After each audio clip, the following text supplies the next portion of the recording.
Very good evening. Right now, I am here to share my views, my interpretations, my opinions. After my reading of the text Huck and Oliver, created, composed by one of the greatest authors of the 20th century, T.S. Eliot.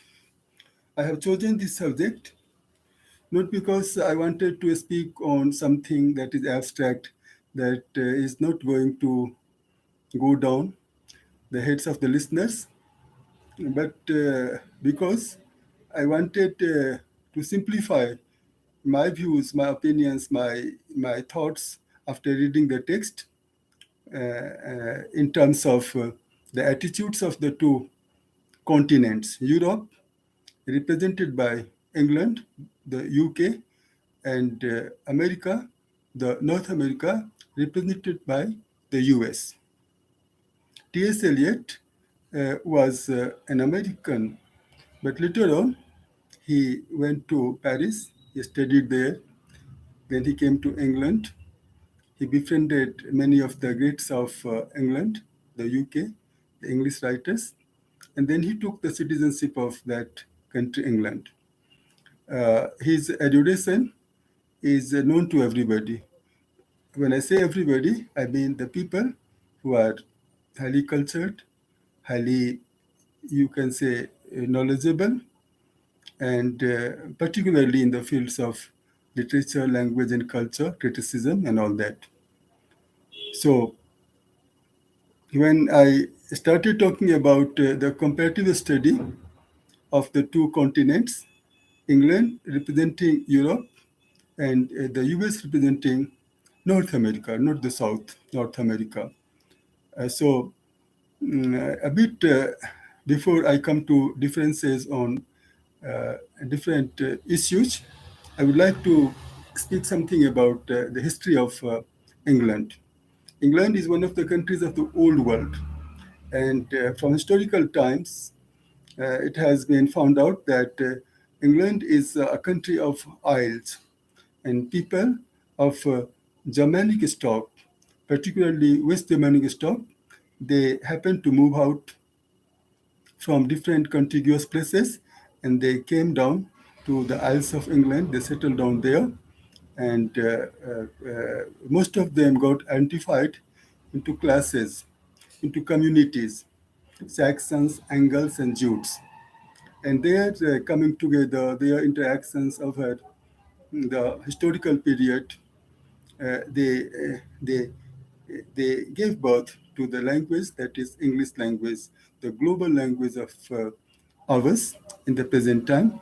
And England is part of England is often used to refer to a country, but the formal name of the country is UK, United Kingdom. And this United Kingdom consists of England, the you can say largest area of the country, the largest population of the country, and then Wales, Scotland, and Northern Ireland. So Northern Ireland, Wales, Scotland, and England. These four, you can say, parts of the UK are the constituents of the country.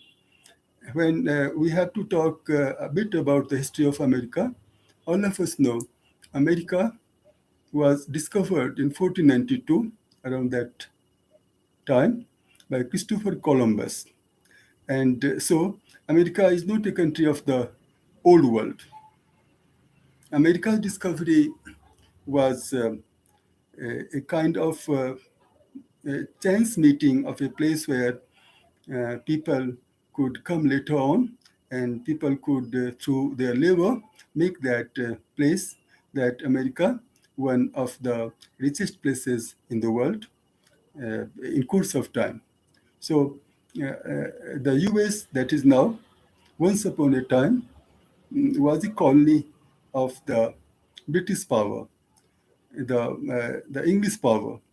And it started in the 17th century and it lasted through more than half of the 18th century, 1776 is the year that is referred to as the year of independence of the US from the yoke of England, or from the rule of England.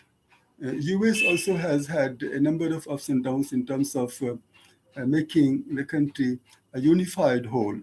So, so many stories we have about the conflicts, about the dissensions, about the supports in favor of the union, the big union, and also pulls and pushes to have separate, you can say, countries and their independence. We have so many poets who have written poems about how difficult it was for the Unionists and how much they had to sacrifice to make America a great country, to make America a huge country. America sometimes is described as a country of immigrants. And if we look at the social structure now in America, the US, then we find that it's a fact that America is a country of immigrants. America is a discovered country in 1492. It is not as old as so many other countries, England itself, China, India, and other countries. So, this American nature of sociability, American structure of society, a bit different. The Europeans came and they started settling, and most of them came from England, from Ireland, and from other parts of Europe. And it is the people from the English stock, English-speaking stock, who dominated the, you can say, immigration to America, and then they formed their power base, and then this enslaved, you can say, I don't want to use that hard phrase word, enslaved, but somehow whatever they did, they consolidated their power, political power, economic power, strategic power, military power, and then they colonized what is known now as the US. And now T.S. Eliot wrote an essay, and that essay he wrote after having read Oliver Twist, a novel by Charles Dickens, and another by Mark Twain titled Huckleberry Finn. Mark Twain is a very popular writer, very beloved writer of America, and he had tremendous sense of history. He had traveled to places, and he even talked about one of the ancient cities in India, Benares. And only yesterday, I read somewhere that he made an observation about the ancientness, about the historicity of Benares. And he said that Benares is perhaps one of the oldest cities in the world, having one of the oldest traditions of living tolerant life, expanded life, a life of sharing, a life of spirituality, a life that never got divorced the from the sensation that there was a power in the heaven, or there was a power somewhere that could monitor, that could guide, that could enrich this earth. So Mark Twain's Huckleberry Finn and Charles Dickens's this Oliver Twist, both these fictional works, and T.S. Eliot reads it over and over again. And he writes in the text itself that he had read the two novels many, many times over. And every time he had some new hints. He happened to find something new. Every time he read the two books, he found that something had been missed in the previous readings, which he got. So T.S. Eliot's this statement is very sound, because we also, when we read a book in our school phase, then we know what understanding we have. Whatever we have, we are told by our teachers, we read, and then we form an opinion about the book. But when we come to college, if we read the same text, then we have interpretations added. We have a wider view. And when we become, suppose you can say, mature enough, then we have yet another. And as we read further also in our late adulthood, then we discover something new. Satisfaction level also changes. The satisfaction or the pleasure you have at the beginning, maybe that you have not understood, or a nice comprehension has not been shared with you. So you have one feeling. As William Wordsworth, he talks about his response to nature. When he was a child, his response was of one type. When he was a teenager, another. When he became an adult, yet another, and so on. So it is but natural that even if you meet a person over a long period of time, then the meeting that you have for the first time is very, very much different from the meeting that you have had the last time. So now I would like to come back to Huckleberry Finn and Oliver Twist. Mark Twain, very, you can say, a very popular writer, having specialized in creating humor for his readers, for his listeners, and he had a flair for humor. Humor, mm, sometimes subtle also, and sometimes obvious also, sometimes much much with civility, and sometimes a bit rough also. And Charles Dickens also was one of the great novelists of England of the 19th century, and he also had a very profound sense of humor. And his novels would generally have many characters, and some of the characters would be special in the cast because they would be specializing in sharing humors with other characters, and then finally with the readers. Now, I would like to come to these differences. Europe, Europe's response, or England's response to nature, and America's response to nature, means attitude of England towards nature and attitude of America towards nature.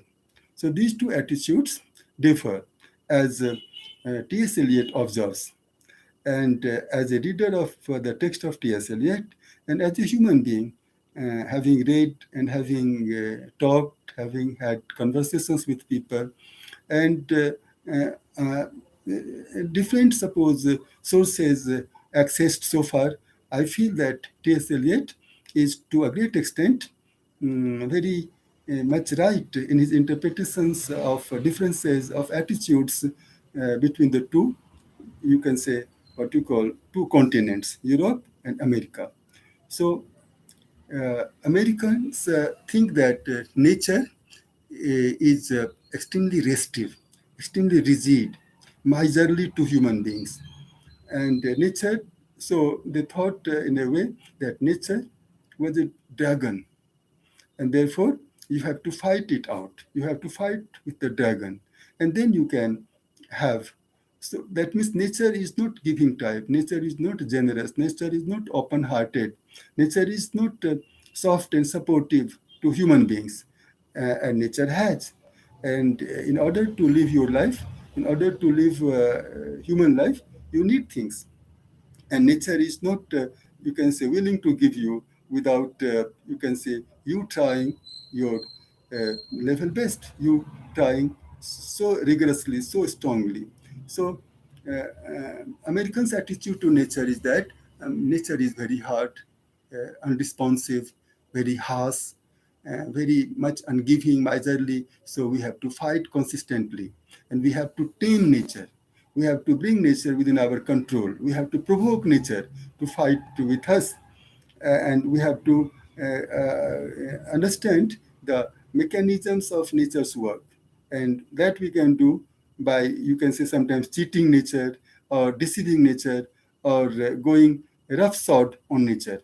This is what T.S. Eliot feels, and I also feel that perhaps there is some truth in that, because T.S. Eliot himself, having been an American in the beginning by birth, and then later on he got the citizenship of uh, England, so he would not be criticizing. Perhaps he would be, or he would not be taking it as an abuse to the characteristic of the American people. He might have stated his opinion, uh, basing his opinion on the reality of his experience. On the other hand, Europeans, and here Europeans being represented by England, so England considers nature as mother. England considers nature as mother and as if in a relationship that is symbiosis, symbiotic relationship man has to have with nature. Nature, the mother, and human beings, the children. So, children and mother are so much related, so much intimately related that mother's life without children, without growing children, without loving children, without you can say well cared children, the mother won't be happy. Similarly, children, they may not understand in the beginning the importance of the mother, but somehow spiritually, they always feel close to the mother. They always want to protect mother. They want to be protected, but when they feel any danger to the mother, they get to, you can say, strength, inner strength to be protective about their mother. And therefore, nature has to be loved. Nature has to be protected. Nature's, you can say, glory has to be further glorified by making it more beautiful.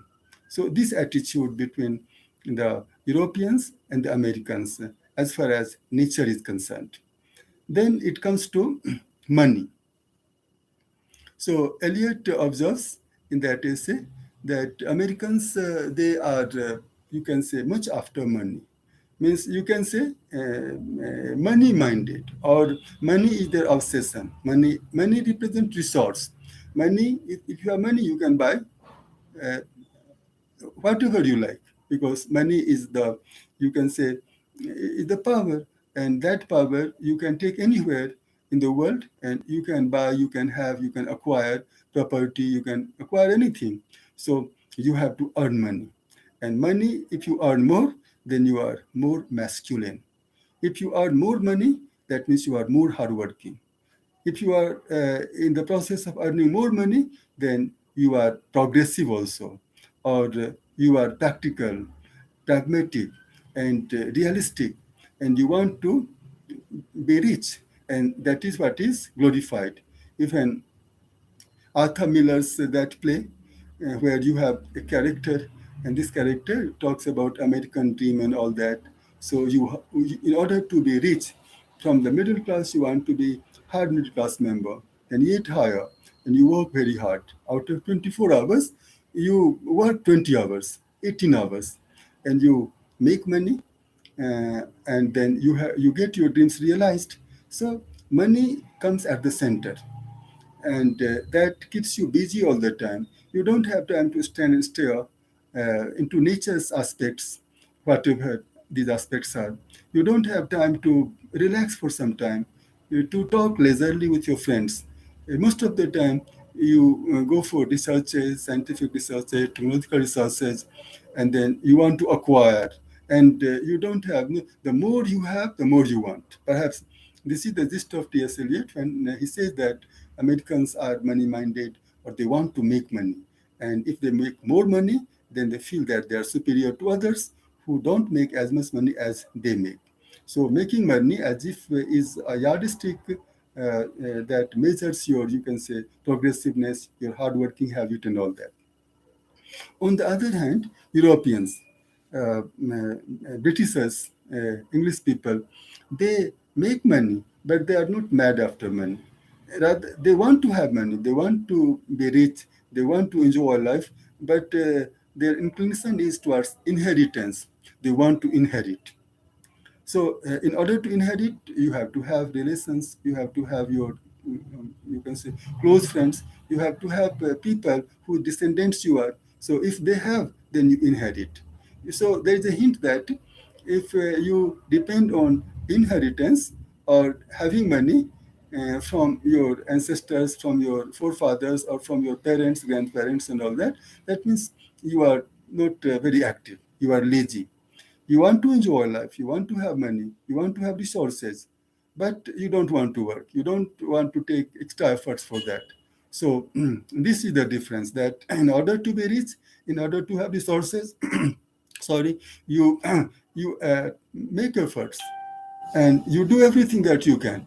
And on the other hand, okay, money will come, and whatever work I can do, and if it comes, so whatever money I earn is all right. So a kind of complacency.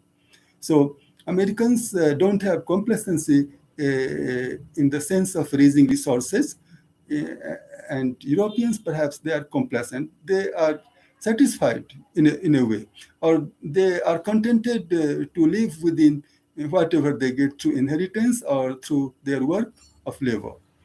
So that's the difference. Now it comes to this language and sense of humor of the Americans. So Americans, they, you can say, it is said that because English is the language in America, in England, and there was a time when America became free. Then some of the people in America, they wanted English not to continue as the official language or as the language of education or as the lingua franca of the American people. They wanted to invent some new language, or they wanted to give importance to one of the local languages and to grow it and to help it evolve as the national language. But then the wiser people were there among the freedom fighters or among the intellectuals, among the scholars, among the thinkers like Thomas Jefferson, Adam Smith, and all that, Washington. So these people said, no, language doesn't belong to any country, any community. Language belongs to. Language is to be owned. Language is to be had. And if you have a language, even if it doesn't have origin in your place, it is your language. A great scholar who edited a book, The Use of English, and then he got into that book so many articles, so many write-ups by other authors, and he also made an observation in the preface that language doesn't belong to any community. Language belongs to the users.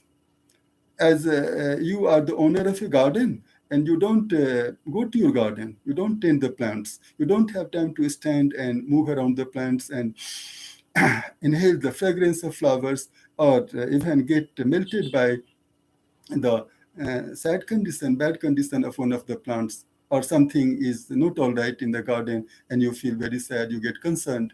So it doesn't matter whether you are the owner, and somebody is not the owner, but he stands by the garden. Sometimes, if he's allowed, he goes into the garden and he looks at the plants, at the flowers, at the trees in the garden with love, affection. He feels as if the garden things beckon him, and he's very happy about being with them. So see this language, English language, has been endeared by millions and millions of people all over the world. They are not the native speakers. Particularly, I have written 2, 3 articles on how I felt when I fell in love with English, how much fascination I started having for English, and how much I tried. And yes, I don't say that I'm so proficient or so good or so scholarly in the language and literature, but I have had, to some extent, the share of proficiency that I could have for myself. So millions and millions of people around the world now, they love English language, even though the societies that they come from, they belong to, these societies didn't have English as the native language, as the first language, second language, third language.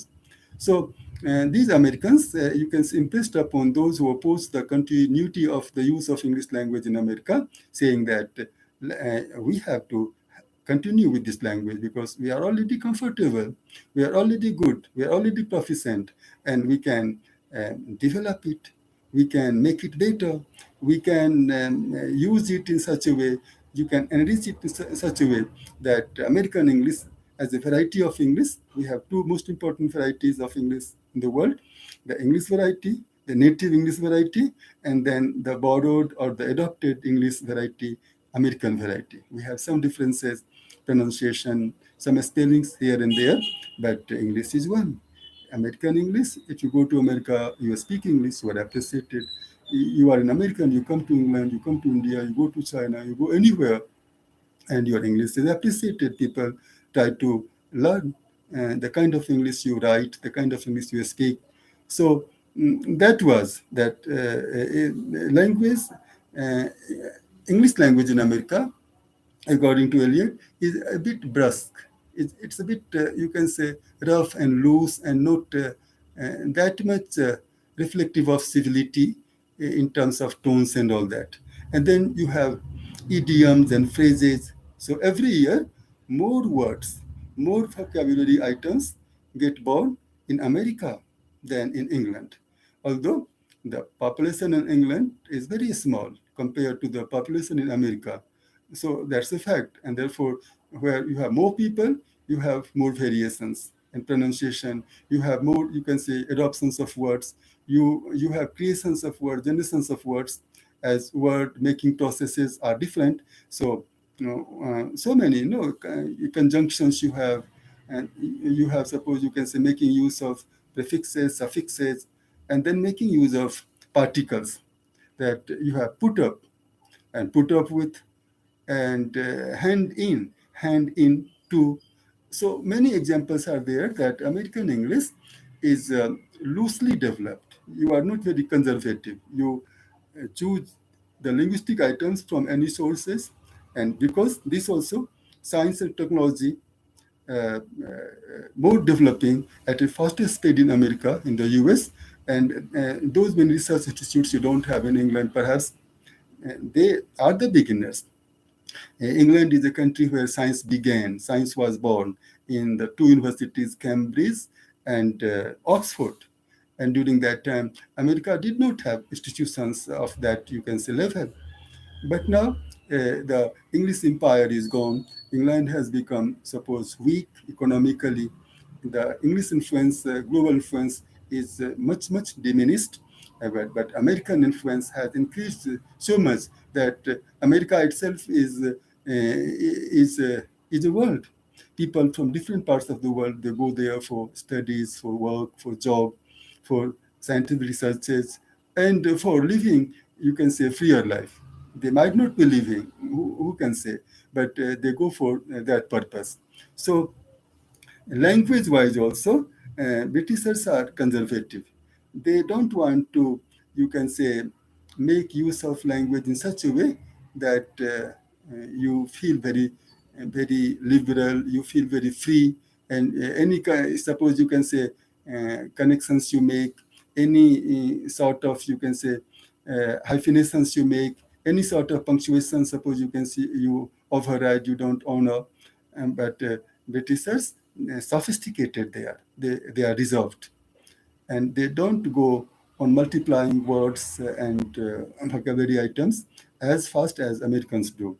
And even when a Britisher speaks, according to Eliot, as he says, then you have a tempo, and that is steady. But when Americans, then you have unpredictable tempos and all that. So, in terms of nature, money, language, so many other topics, issues could be, but Eliot discusses these topics mainly, and I wanted to speak on and these attitudinal differences between England and America through the two novels. One, you can say, created by an American, Mark Twain, and the other created by Oliver Twist. And both these writers of great stature, of great popularity. Charles Dickens's popularity means of a height, and Mark Twain also, his stories, his novels have been an attraction to young readers, adult readers, even old readers. So Americans and English people, or Chinese people, Indian people, Russian people, means everywhere we have. Means you find many characteristics among the Chinese of the American people. So things are, getting global. People are coming and going. People are meeting, interacting.